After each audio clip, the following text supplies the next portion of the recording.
হাফেজ শব্দের বাংলা অর্থ কি? হেফাজতকারী বা মুখস্থকারী। আলেম শব্দের বাংলা অর্থ কি? জ্ঞানী বা বিদ্বান। মাওলানা শব্দের বাংলা অর্থ কি? ধর্মীয় নেতা বা অভিভাবক। মুফতি শব্দের বাংলা অর্থ কি? ধর্মীয় আইন বিশেষজ্ঞ। শয়তান সবচেয়ে বেশি কাকে ভয় পেতেন? হযরত উমর রাদিয়াল্লাহু। হাদিসে কাকে সর্বশ্রেষ্ঠ মানুষ বলা হয়েছে? যে কোরআন শেখে ও অন্যকে শেখায়। সালাতের পর কি পড়লে গুনাহ মাফ হয়? আস্তাগফিরুল্লাহ।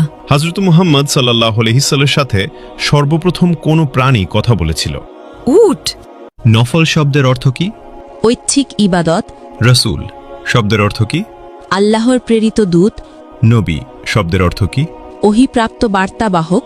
হালাল শব্দের অর্থ কি? বৈধ বা অনুমোদিত। হারাম শব্দের অর্থ কি? নিষিদ্ধ কাজ। স্বামীর নাম ধরে ডাকলে অমঙ্গল হবে। ইসলামে কথাটি বিধান কি? ছোট শিরক। খাবার খাওয়ার সময় সালাম দেওয়ার বিধান কি? জায়েজ। স্বামীর পায়ের নিচে স্ত্রীর বেহেস্ত, এটি কোন ধরনের হাদিস? জাল হাদিস। ইসলামে বিয়েতে উকিল বাপ রাখার বিধান কি? হারাম।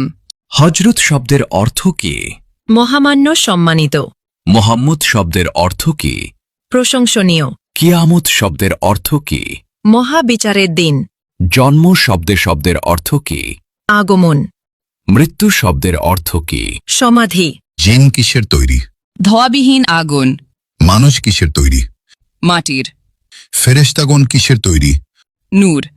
পশু পাখি কিসের তৈরি? পানি ও মাটি। শয়তান কিসের তৈরি? ধোয়াবিহীন আগুন। মিকাইলের দায়িত্ব কি? রিজিক ও বৃষ্টি। ইসরাফিলের দায়িত্ব কি? সিঙ্গায় ফুক দেবেন। জিব্রাইলের কাজ কি? ওহী পৌঁছানো। আজরাইলের দায়িত্ব কি? মৃত্যু দেওয়া। কিয়ামতের দিন সিঙ্গায় কয়বার ফুঁক দেওয়া হবে? 2 বার। হজরত সুলাইমান আলাইহিসসালামের কতজন সন্তান ছিল? 1 জন। হজরত দাউদ আলাইহিসসালামের কতজন সন্তান ছিল? 19 জন। হজরত মুহাম্মদ সাল্লাল্লাহু আলাইহি সাল্লাম এর কতজন সন্তান ছিল? 7 জন। 3 পুত্র 4 কন্যা। কোন নবী এখনো জীবিত আছেন? হযরত ঈসা আলাইহি ওয়াসাল্লাম।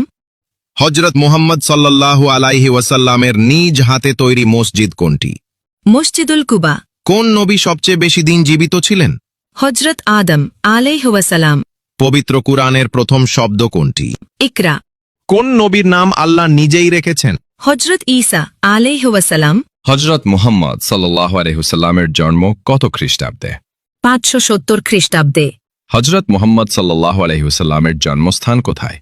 মক্কা নগরীতে। হজরত মুহাম্মদ সাল্লাল্লাহু আলাইহি ওয়াসাল্লাম কোন বংশের জন্মগ্রহণ করেন? কুরাইশ বংশে। হজরত মুহাম্মদ সাল্লাল্লাহু আলাইহি ওয়াসাল্লামের মৃত্যু হয় কত খ্রিস্টাব্দে? 632 খ্রিস্টাব্দে।